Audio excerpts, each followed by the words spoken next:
ora, tēnā koe, Jamieson-Folland, the lifestyle aligner, helping you live the life you love. And doing that today, we're going to be focusing on breathing to actually ultimately help our heart. So, how can deep breathing help our heart? Well, check in on this week's blog. That's what I usually say. So, when we are breathing, giving ourselves literally the time and the space to do so with intention, this is where it can become a powerful practice that calms our mind, lowers stress hormones, and improves our heart health. So, in fact, one of these that I'm going to mention, so I go through a whole bunch of them. How many do we do? I've got several go-tos that I use as my kind of faves. We cover 8 of them here. So there's going to be something here for you or someone you know who, this is, listen further and read further on this week's blog if this is you or someone you know, that it just feels like life is a whirlwind sometimes. It's like running from one thing to the next thing, to the next thing, to the next thing. And I can so relate. That was my life for quite a few years when I was packing in about 100 hours of work a week, which sounds, I definitely wore that as a badge of honor.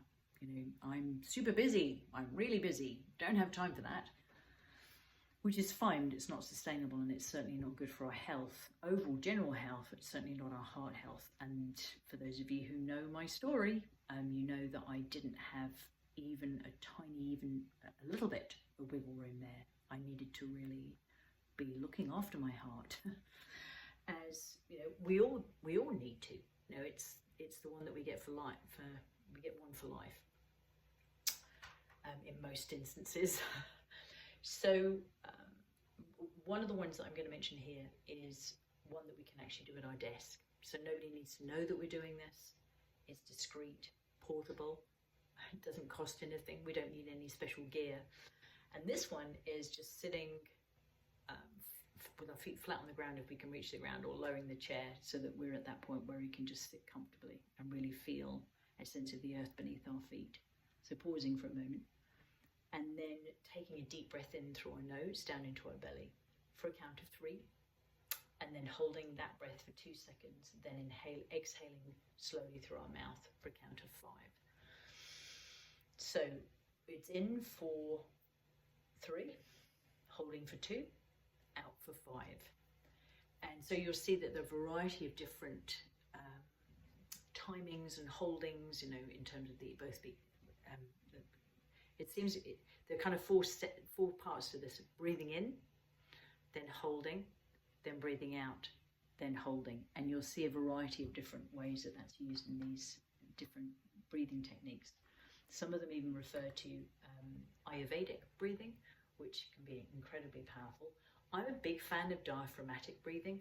That's one where I just mentioned a second ago, breathing down into our belly. If you chuck that into any of these breathing techniques, you're going to be on a winner. So it's a really powerful way of, it does so many things. So it really helps us make sure that we're expanding our diaphragm fully. We even get to have a little bit of a massage of our tummy, our digestive system. It can be a great way of making sure that we are calming our vagus nerve and flipping us literally into rest, digest and heal, which is our parasympathetic mode, as opposed to our fight or flight mode, which is where we're pumping out adrenaline or even more cortisol for chronic stressful situations. So give them a go and let me know how you get on. Until I see you on this week's Alive with Thee, ciao for now.